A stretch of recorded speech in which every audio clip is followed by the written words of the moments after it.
Paul's letter to the Galatians. It was written to a number of churches in the region of Galatia where Paul had traveled on one of his missionary journeys. You can read the stories in the book of Acts. He wrote this important letter from a place of deep passion and frustration. Here's the backstory. Christianity began as a Jewish messianic movement in Jerusalem, but its message was for all humanity, and so it quickly spread beyond Israel. By Paul's time as a missionary, there were as many non-Jews as there were Jewish people in the Jesus movement, and this sparked a huge debate that we know about from the book of Acts chapter 15. Historically, the covenant people of God were focused in one ethnic group, Israel, and they were set apart by the practices commanded in the Torah, like circumcision of males, eating kosher, observing the Sabbath. And there were many Jewish Christians who believed that for all of these non-Jews to truly become a part of God's family, they needed to obey the laws of the Torah. And so some of these Jewish Christians ended up coming to the Galatian churches. They were undermining Paul and demanding circumcision of all these male non-Jewish Christians. And so many of them were. And when Paul found out, he was brokenhearted and angry. And this letter is the result. He first challenges the Galatians with his summary of the gospel message about the crucified Messiah. He then argues that this gospel is what creates the new multi-ethnic family of Jesus and Abraham. And then he shows how this gospel is what truly transforms people by the presence and power of the Spirit. He opens by expressing his bewilderment that the Galatians have embraced a different gospel. It's the one promoted by these Christians who badmouth Paul and demand circumcision. So Paul first defends the authenticity of his message and authority as an apostle. He was commissioned by the risen Jesus himself to go to the non-Jewish world. Remember the story from the book of Acts. Paul says it was only later that he went to Jerusalem to consult the other apostles like Peter or James. And when he told them he wasn't requiring non-Jewish Christians to be circumcised or eat kosher, they were in full support. But this tension ran deeper. Peter had come to Antioch to visit and see all of these non-Jewish Christians, and he was eating and mingling with them.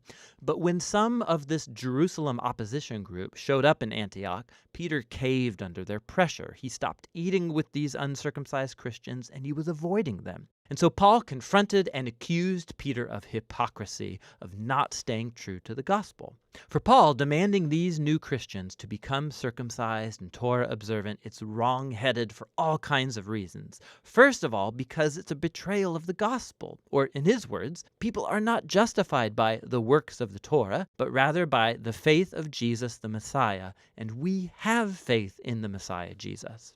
To be justified, or literally to be declared righteous, it's a rich Old Testament term for Paul. It's when God declares that someone is in a right relationship with him.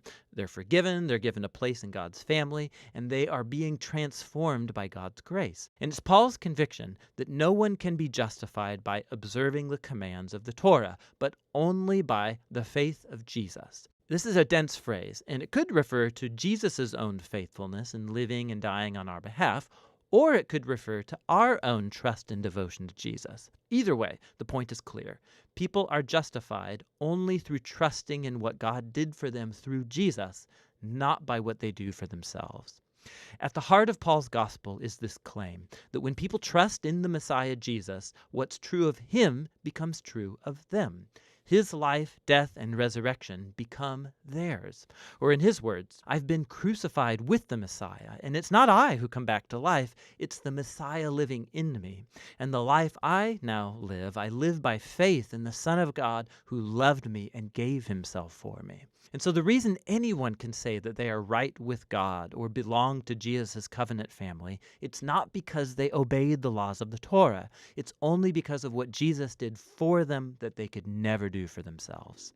Now, this profound understanding of what Jesus accomplished, it has huge implications for who can now be included in God's covenant family and for what it means to live as a member of that family.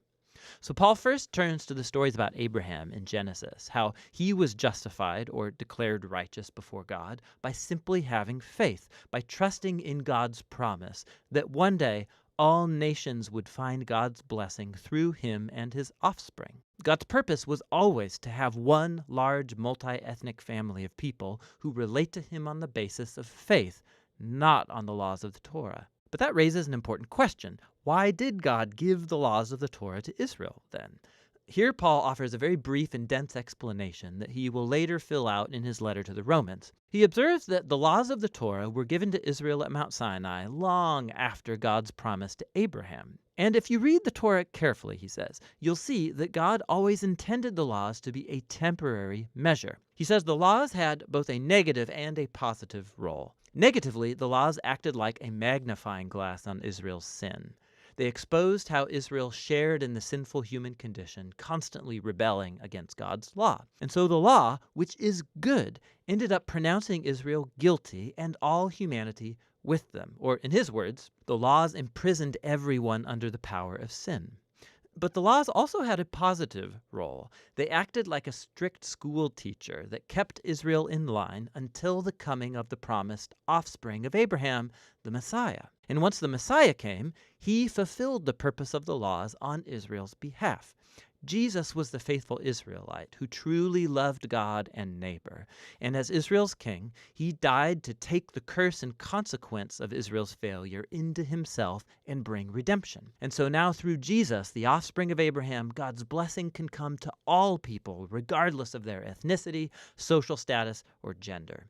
For Paul, requiring Torah observance from non-Jewish Christians, it makes no sense. It's acting as if Jesus didn't fulfill God's promise or deal with our sins. It neglects the new freedom gained for us through Jesus and the gift of the Spirit, and it limits God's promise and blessing to one ethnic family. But, Paul's opponents might argue, the laws of the Torah, they're a proven guide to living according to God's will. How will non-Jewish Christians learn this? Paul responds in chapters 5 and 6 by describing how Jesus' transforming presence through the Spirit is the key. The laws of the Torah are good. They're wise, Paul says.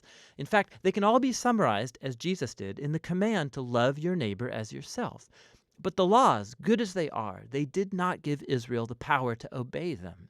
In contrast, the good news is that Jesus did fulfill the laws on our behalf, and now he lives in us through the Spirit, making his people into new humans who fulfill the law by loving others. So Paul goes on to contrast this old and new humanity.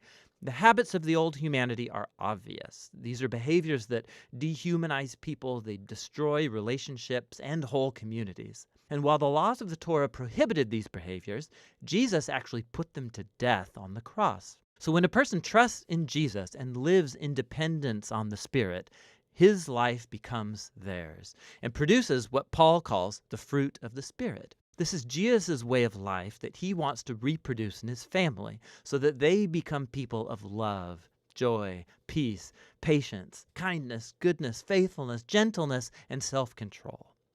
But this fruit isn't automatic, Paul says. It requires cultivation, just like real fruit. Or in his words, if we live by the Spirit, we have to keep in step with the Spirit. This requires intentionality. We have to learn how to prune off our old habits and cultivate new ones. And as we do so, we find ourselves carried along by the Spirit, as Jesus reshapes our minds and hearts and makes us into people who love God and others. And in this way, Jesus' people fulfill what Paul calls the Torah of the Messiah. In the end, Paul concludes, this requirement for Christians to become Torah observant or be circumcised, it's an adventure in missing the point. What really matters is God's new creation, this new multi-ethnic family of the Messiah, people full of faith in Jesus who are learning to love God and others in the power of the Spirit. And that's what the letter to the Galatians is all about.